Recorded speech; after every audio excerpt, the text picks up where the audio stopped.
earlier in the show, we got into some of the passing yards leaders by division props on DraftKings for this season. We started in the NFC. Now we're going to take a look at the AFC, and it only feels natural after we wrapped up a Josh Allen and Stephon Diggs conversation that we start in the AFC East, where Josh Allen is an odds-on -135 favorite to lead the division in passing yards. But you bring in a multi-Hall of Famer in Aaron Rodgers. He's plus 250. Tua Tagovailoa, we know the weapons that he has on offense. If he stays healthy, he can be a dynamic in the passing game. He's plus 380. I mean, really intriguing among the passing yard starters, I think, in the AFC East. No question. It's still hard to go against Josh Allen, but if you're going to play anything, you got to play Aaron Rodgers. I mean, Tua, you're worried about the injury. He played 13 games last year. He had 3,500 yards passing. So if he played 4 more games, would he have beaten Josh Allen's 4,200? Probably would have, right? Mm-hmm. So, but now you say, okay, that makes sense. Josh Allen played 17 games, had 4,200 yards. Tua played 13 games, had 3,500 yards. So there's only 700 yards difference. We got 4 games to go. That's less than 200 yards. But the question is, can he stay healthy? Mm-hmm. Right? Tua would be the right play here at plus 360 based on just magnify, extending it out. But you're still uncertain whether he could stay healthy. So Rodgers, who threw for less than 4,000 yards last year, I think they'll throw it all over the lot. And I think you'll see him get back to his numbers, assuming, he stays healthy and the Jets' offensive line holds up.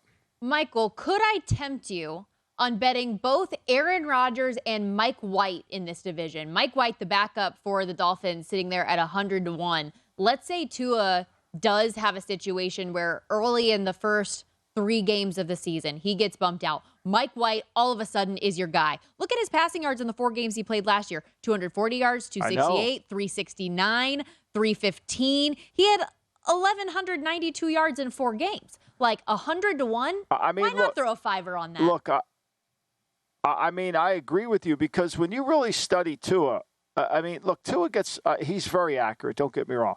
But there's a lot of times where he's throwing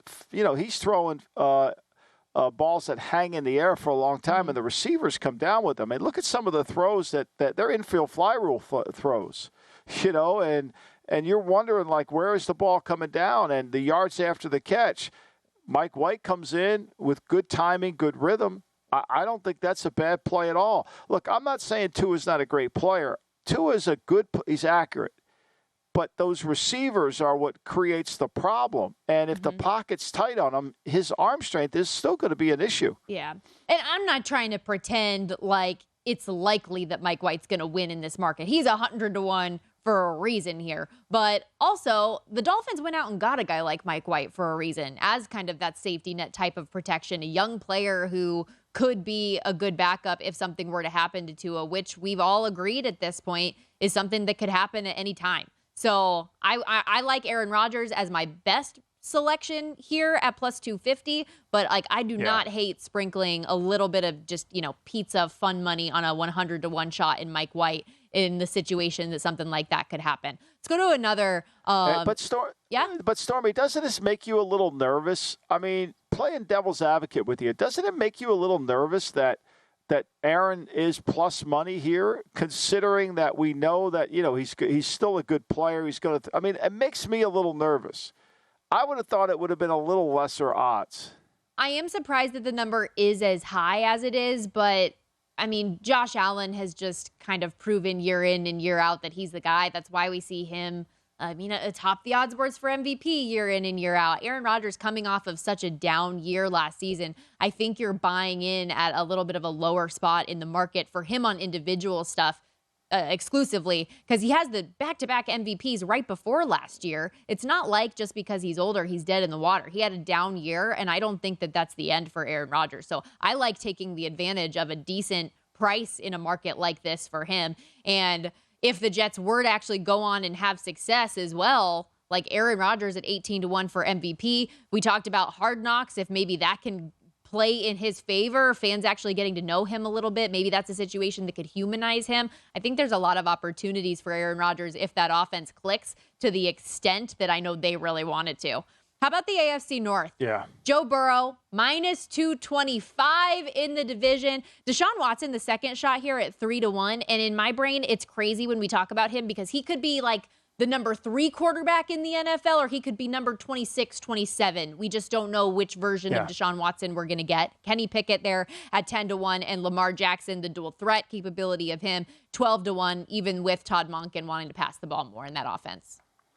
And we know Lamar Jackson said he wants to throw for 6,000 yards? Did he say that? Or 5,000? I'm not sure. Was it 5 or 6? That's obviously a massive exaggeration on his part, but he wants to air it out, and I like that energy coming from Lamar. I mean, look, Burrow was the 5th leading yards passer in the league last year in 16 games. Remember, we had the Damar Hamlin game that he didn't get credited for.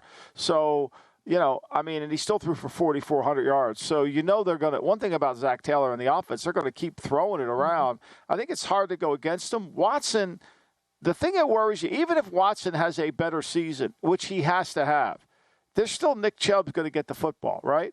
I think Lamar at 12-1 would be the play here, just because let's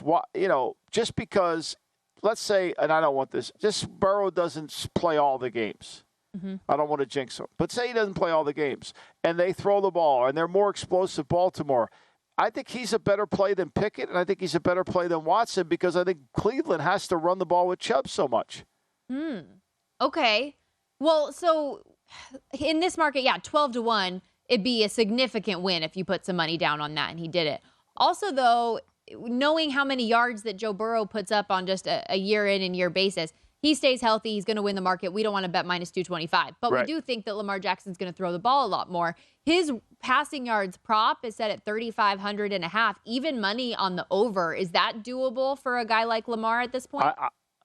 I think it has to be, right? I think it has to be, especially considering that they're getting away from the Greg Roman run game offense. Now, they're going to put some elements in it, but Monken's job, and he was told to go in there and throw it around, and they're going to throw it. He's never been a part of the Roman run game, so he's going to run his run game, and I think they're going to throw it more.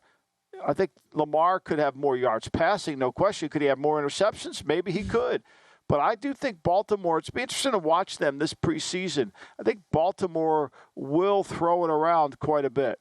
That's another thing, too, as we get closer to the preseason. Let's not forget the streak that is the Baltimore Ravens preseason heater that they have been on for years under John Harbaugh. So let's just keep that reminder fresh in our minds because I am one of those people that bets preseason football. Why? I'll have no idea. But because you can cash in on the Ravens probably. I just wrote myself a note, and I think this is important in preseason, is don't evaluate the whole team in preseason because you never see the whole team. You don't see the whole scheme. You don't see all the players, and you don't see coaching. What you have to evaluate is the area that they must work on. Mm-hmm. And are they actually working on that? Detroit, are they better defensively, and what do they look like? Baltimore, can they throw the ball? Those are really good questions us as bettors need to address in the preseason, not how good the team is. That's a very good point, Michael, especially because I remember back years ago when Mike Singletary was the head coach of the San Francisco 49ers. I was a younger kid in high school, all excited that, hey, we went 4-0 in the preseason. This is great confidence, great morale to get the season started. And then they go 0 for how many weeks to start the season? So there's only so much you can take from preseason football. I lived through the Art Shell era in Oakland, and we were 4-1. We played the preseason game, and I knew it was going to get ugly and ugly fast. So, the preseason records are nice, but they are meaningless. But they do. You have to understand what to look for in each team. Go to VSiN.com/subscribe to become a VSiN Pro subscriber today.